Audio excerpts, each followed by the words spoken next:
Newton Batista, trabalhador do Centro Espírita Fraternal Teresa d'Ávila, e hoje estudaremos do Evangelho segundo o Espiritismo, capítulo 22, Não separeis o que Deus juntou, item 3. E a seguir, estudaremos do livro da nossa patronessa Teresa d'Ávila, do livro da vida, o capítulo 20, item 1. Mas antes, faremos uma prece inicial. Pai querido, de infinita misericórdia e amor, em nome de Jesus, nosso bom e amado Mestre, da cúpula espiritual do Centro Espírita Fraternal Teresa d'Ávila, Rafael, Francisco de Assis, Ubirajara, solicitamos, Senhor, a Tua proteção, a Teu amparo para esse momento de estudo que teremos. Que a Tua luz nos envolva, nos sustente, hoje, agora e sempre. Que assim seja, graças a Deus. O item 3, no Evangelho segundo o Espiritismo, capítulo 22, começa assim Kardec a dizer: porém, na união dos sexos, ao lado da lei divina material, comum a todos os seres, há uma outra lei divina, imutável como todas as leis de Deus, exclusivamente moral. É a lei do amor. Deus quis que os seres fossem unidos não somente pelos laços da carne, mas pelos laços da alma, a fim de que a afeição mútua dos esposos se estenda sobre seus filhos e que eles fossem dois em lugar de um, a amá-los, a cuidar deles e a fazê-los progredir. Então a gente já vai observando que Deus tem um propósito muito maior para todos nós. E é o progresso das almas, dos espíritos, que saem simples e ignorantes das mãos do Criador e tem uma trajetória toda pela frente a chegar à condição de espíritos puros. Mas para isso nós temos a necessidade de estarmos sempre juntos, caminhando juntos, crescendo juntos. E o casal, ele tem essa oportunidade, através de um bom exemplo, de um chefe de família, de uma mãe de família, a passar isso para os seus descendentes. Há necessidade dos espíritos a encarnarem. E quantas encarnações, reencarnações teremos pela frente até chegar à condição de espíritos puros? Bastante. E aí Kardec continua a dizer: nas condições ordinárias do casamento, a lei do amor é levada em consideração de modo algum.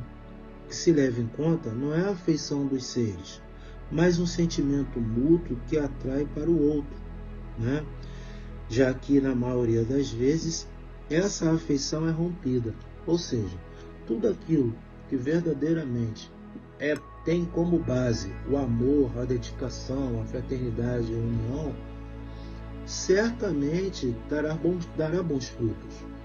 Vamos lembrar que no início da nossa história, durante o transcorrer da história, nós vamos observar que muitos casamentos, como até nos dias de hoje, são realizados por interesse.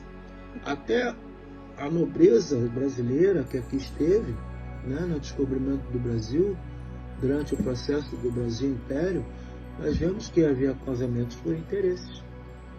E a figura do amor, onde é que ficava? Não estava presente.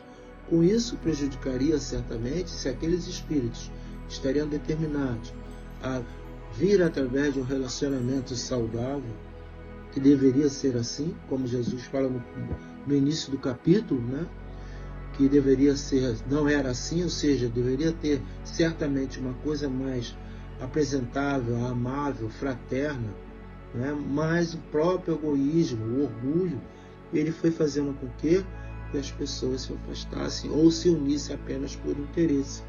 Como ele fala aqui, o que não se procura não é a satisfação do coração, mas a do orgulho, a da vaidade, a da cupidez, em uma palavra, todos os interesses materiais. Então, quando um casamento ele é pautado sobre isso, sobre a vaidade, a cupidez, interesses materiais, certamente essa união ela não vai à frente. Ela vai durar talvez 5, 10, 15, mas vai chegar um momento em como a figura do amor não está presente, só dos interesses, esse casamento, essa união, ela vai se desfazer. E aí quando Kardec torna a dizer para nós, né?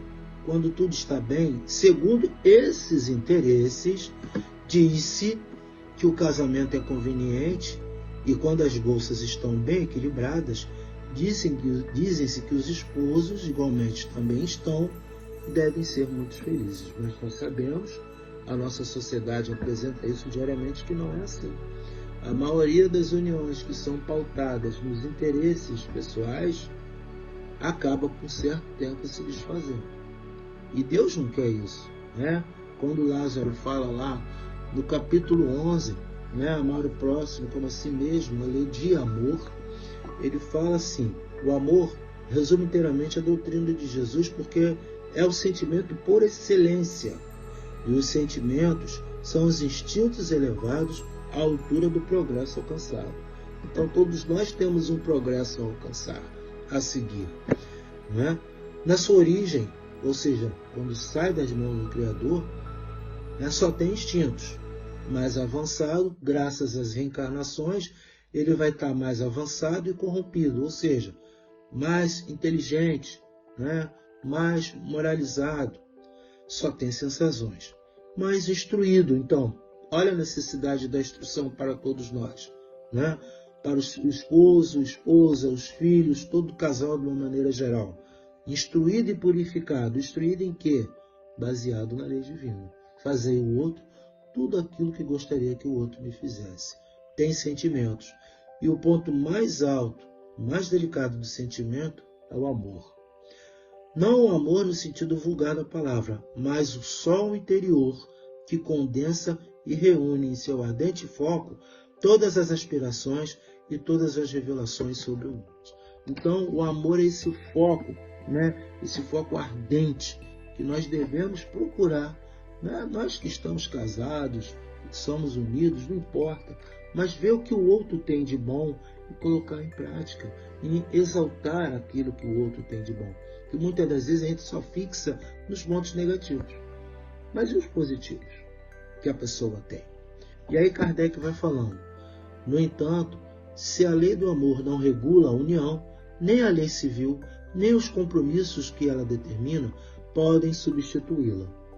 Daí resulta que frequentemente o que se uniu à força, por si mesmo se separa, e o juramento que se fez ao pé do altar torna-se um perjúrio.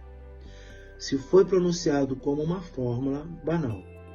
São assim as uniões infelizes, que acabam se tornando criminosas, dupla infelicidade que seria evitada se, nas condições do casamento, não se esquecesse da única lei que torna legítimo aos olhos de Deus, a lei do amor.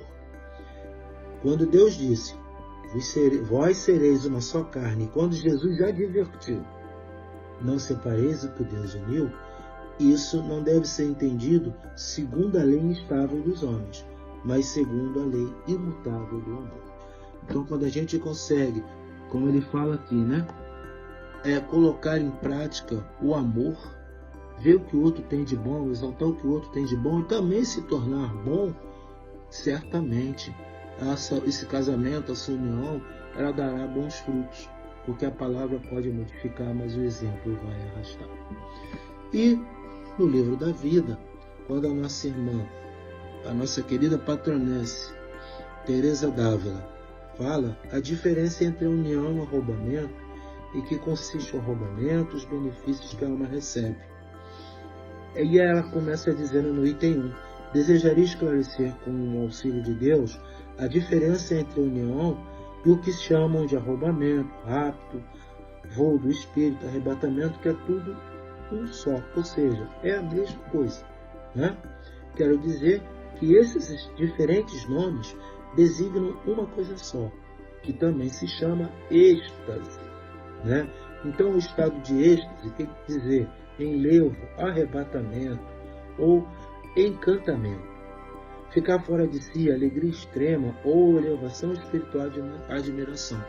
E é interessante, quando ela vai trazendo isso para a gente, ela fala também o seguinte: tem grande vantagem sobre a união, alcançando efeitos bem maiores e vários outros benefícios. Então, quando nós temos a oportunidade de estar em êxtase, não somos todos, né? Porque cada um está num grau de adiantamento, de conhecimento, então nem todos vão ter esse êxtase na sua maioria das vezes. Mas pode-se ter e visualizar uma coisa muito boa, muito elevada, quando ela fala aqui, alcançando bem maiores e vários outros benefícios, né?